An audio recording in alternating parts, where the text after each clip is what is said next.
Good morning students, हमारा 5th chapter चल रहा है रेस्पिरेशन इन ऑर्गेनिज्म। अभी तक हमने स्टडी किया है respiration and breathing. Last class में हमने रेस्पिरेशन एंड ब्रीदिंग को कवर किया था। अब हमारा नेक्स्ट टॉपिक देखते हैं aerobic and anaerobic respiration.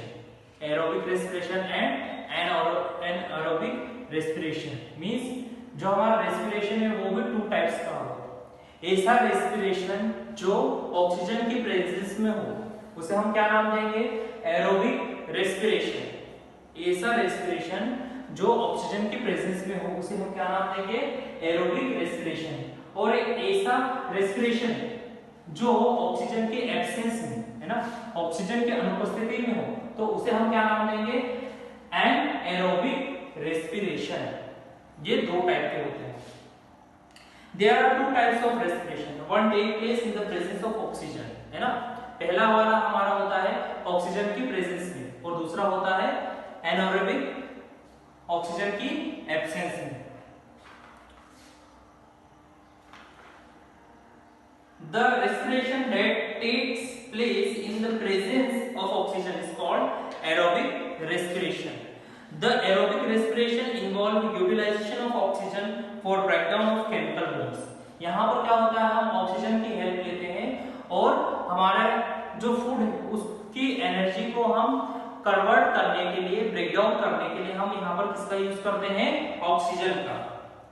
Utilisation of oxygen for breakdown of chemical bonds in glucose to release energy. और क्या होता है, यही जो हमारी एनर्जी है, यही जो हमारा फूड है वो किसमें कन्वर्ट होता है? ग्लूकोज में कन्वर्ट होता है। आप देख सकते हैं जो हमारे केमिकल रिएक्शन वो किसके बीच में हो रही है? ग्लूकोज। ग्लूकोज क्या है? ऑटोट्रोफ्स जो बनाते हैं प्लांट्स अपना फूड बनाते हैं किसके फॉर्म में? In the form of glucose. तो यही ग्लूकोज हमें फूड के रूप में मिलता है। फिर इस फूड को ही हम किसकी प्रेजेंस में बर्न करते हैं? ऑक्सीजन की प्रेजेंस में ना। इस ग्लूकोज में क्या होते हैं, जो केमिकल बॉन्ड होते हैं वो काफी कॉम्प्लेक्स होते हैं, उन्हीं को हम सिंपल कंपाउंड्स में कन्वर्ट करते हैं। तो ये किस में कन्वर्ट होते हैं? जब ग्लूकोज की रिएक्शन ऑक्सीजन के साथ होती है तो ये प्रोड्यूस करते हैं CO2 gas plus water plus ATP energy को किसके फॉर्म में कन्वर्ट करते हैं? एटीपी सिंपल मॉलिक्यूल्स के फॉर्म में कन्वर्ट करते हैं। तो हमारा पहला टाइप था रेस्पिरेशन का, क्या था? Aerobic respiration.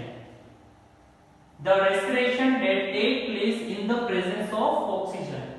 हमने यहाँ पर हाईलाइट कैसे किया है? प्रेजेंस ऑफ ऑक्सीजन मींस जो एरोबिक रेस्पिरेशन होगा वो प्रेजेंस ऑफ ऑक्सीजन, ऑक्सीजन की उपस्थिति में होगा, है ना। और इसमें क्या होगा? ग्लूकोज ऑक्सीजन के साथ रिएक्शन करेगा, कार्बन डाइऑक्साइड फॉर्म करेगा प्लस वाटर प्लस एनर्जी। दूसरा हमारा होगा एनारोबिक रेस्पिरेशन। दूसरा क्या होगा हमारा? Anaerobic respiration. उसमें क्या होगा?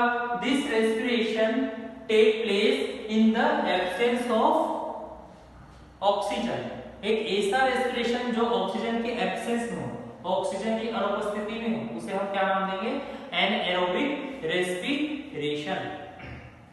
The anaerobic respiration take place in organism like yeast, some bacteria and parasitic form. इस प्रकार का जो एनारोबिक रेस्पिरेशन है वो किसमें होता है? यीस्ट, है ना, बैक्टीरिया और सम पैरासाइटिक फॉर्म्स में। The animals and plants that can survive and obtain energy even in the absence of oxygen are called anaerobes. ऐसे क्रिएचर, ऐसे छोटे छोटे इंसेक्ट, है ना, ऐसे जिन्हें हमने क्या कहा है? ईस्ट कहा है, बैक्टीरिया कहा है, फंगी कहा है। ये क्या है? जो एयर की एब्सेंस में रेस्पिरेशन की प्रोसेस को डन करते हैं उन्हें क्या कहा जाता है? एनारोब्स। एनारोबिक रेस्पिरेशन जो करते हैं वो क्या कहलाते हैं? एनारोब्स। आगे है yeast are single celled organism. जो हमारे यीस्ट रहते हैं ये कैसे होते हैं? सिंगल सेल्ड ऑर्गेनिज्म होते हैं। They respire anaerobically and yield ethyl alcohol and are used to make wine and beer. अब देखिए जो वाइन और बियर होती है ना, जो एक टाइप की शराब होती है ना, अल्कोहल होता है। अब ये अल्कोहल कैसे बनता है? Absence of oxygen. जब एब्सेंस ऑफ ऑक्सीजन में हम ईस्ट की हेल्प से वो रेस्पायर करते हैं और क्या क्रिएट करते हैं, क्या बनाते हैं, wine and beer. They are also used in baking industry, है ना। और यही ईस्ट का यूज कहाँ किया जाता है, बेकिंग इंडस्ट्री में। आपने देखा होगा कि जो ब्रेड होता है आपका वो काफी स्पंजी होता है। क्यों? क्योंकि यहाँ पर हेल्प ली जाती है ईस्ट की। ईस्ट के हेल्प से ही ब्रेड को बनाया जाता है। इसलिए जो ईस्ट का फॉर्मेशन होता है ना, ईस्ट बढ़ते हैं किसके एब्सेंस में, एयर की एब्सेंस में। तो वहां पर क्या होगा, एनएरोबिक रेस्पिरेशन।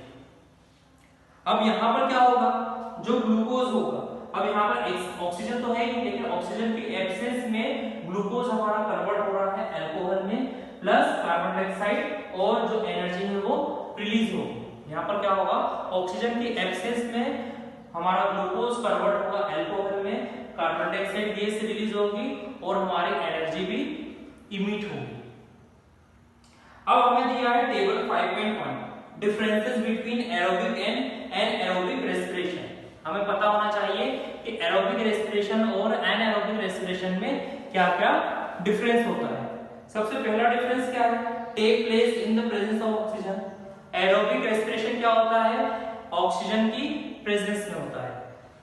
फिर एनारोबिक रेस्पिरेशन में हमारा पहला डिफरेंस क्या होगा कि take place in the absence of oxygen. अब ये क्या होता है, ऑक्सीजन की एब्सेंस में होता है। दूसरा होगा glucose is completely broken down. Glucose क्या होता है, पूरी तरीके से ब्रोकन होता है, टूट जाता है और एनर्जी रिलीज करता है। Glucose is partially broken down.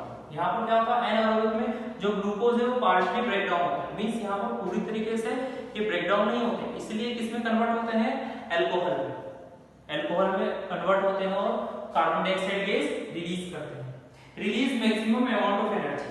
जो एरोबिक रेस्पिरेशन होगा उसमें मैक्सिमम अमाउंट ऑफ एनर्जी हमें मिलेगी, जो हम ह्यूमन बीइंग्स और एनिमल्स में होता है। यहाँ पर क्या होता है, एरोबिक रेस्पिरेशन, क्योंकि हम ऑक्सीजन के प्रेजेंस में रेस्पिरेशन की प्रोसेस को फुलफिल करते हैं, इसलिए ये कहलाया जाता है aerobic respiration. Release small amount of energy take place in almost all animals. जो एरोबिक रेस्पिरेशन है वो सभी प्रकार के एनिमल्स में होता है ना। वहां पर ऑक्सीजन की प्रेजेंस में ही रेस्पिरेशन की प्रोसेस पूरी होती है। Take place only in anaerobes like yeast, parasite, worms and some bacteria. अब जो एनारोबिक रेस्पिरेशन है वो किसमें होता है, यीस्ट में होता है, बैक्टीरिया में होता है और कुछ पैरासाइटिक वर्म्स में होता है। जो परजीवी वर्म्स होते हैं ना, उनके अंदर क्या होता है, anaerobic respiration. End product are carbon dioxide and water. जो हमारा एरोबिक रेस्पिरेशन होता है उसमें एंड प्रोडक्ट क्या क्या मिलते हैं, कार्बन डाइऑक्साइड और वाटर। एनारोबिक रेस्पिरेशन में end products are lactic acid और alcohol and carbon dioxide. Anaerobic respiration में क्या होगा, अल्कोहल बनेगा और कार्बन डाइऑक्साइड बनती है। When we breathe in the absence of oxygen, our body produces lactic acid because of partial breakdown of glucose in the cells. जब भी हमारी ब्रीदिंग, जब भी सांस लेने की जो हमारी प्रक्रिया है वो ऑक्सीजन की एब्सेंस में होगी तो क्या बनता है, लैक्टिक एसिड। वहां पर क्या बनेगा, लैक्टिक एसिड बनेगा, क्योंकि वहां पर क्या है, पार्शियल ब्रेकडाउन ऑफ ग्लूकोज। वहां पर ग्लूकोज का पार्शियली हो रहा है, पूर्ण रूप से नहीं हो रहा है चेंज, सिर्फ क्या हो रहा है, आंशिक तौर पर हो रहा है। Lactic acid causes crack which can be removed after a message और हॉट वाटर बाथ। जो लैक्टिक एसिड है इसको हम कैसे रिमूव कर सकते हैं, यदि हम हॉट वाटर से बात करते हैं तो ये चीज हट जाती है। These activities increase oxygen supply to cramped part. Human respire only aerobically. जितने भी ह्यूमंस रहते हैं, मनुष्य होते हैं, वो सभी कैसे रेस्पिरेशन करते हैं, एरोबिक रेस्पिरेशन, क्योंकि हमारे जीवन के लिए ऑक्सीजन बहुत ही मेन फैक्टर है या कहें मेन कंपोनेंट है। ऑक्सीजन हमारे जीवन के लिए काफी महत्वपूर्ण है। तो आज हमने क्या देखा कि रेस्पिरेशन कितने टाइप्स के होते हैं, ये दो टाइप के होते हैं, एरोबिक रेस्पिरेशन है, एनारोबिक रेस्पिरेशन। एरोबिक रेस्पिरेशन में हमने देखा कि ऐसा रेस्पिरेशन जो ऑक्सीजन की प्रेजेंस में हो रहा है। यहाँ पर क्या हो रहा है, ग्लूकोज फुली कन्वर्ट हो रहा है एनर्जी में, टोटल रूप से कन्वर्ट हो रहा है एनर्जी में, क्योंकि यहाँ पर पूरी तरीके से चेंज हो रहा है, क्योंकि यहाँ पर क्या है, ऑक्सीजन है। और एनारोबिक रेस्पिरेशन क्या होता है, ऐसा रेस्पिरेशन जो ऑक्सीजन की एब्सेंस में हो, ऑक्सीजन की अनुपस्थिति में हो, उसे एनारोबिक रेस्पिरेशन कहा जाता है। नेक्स्ट क्लास में हम स्टडी करेंगे रेस्पिरेशन इन एनिमल्स। पशुओं में किस प्रकार से रेस्पिरेशन होता है।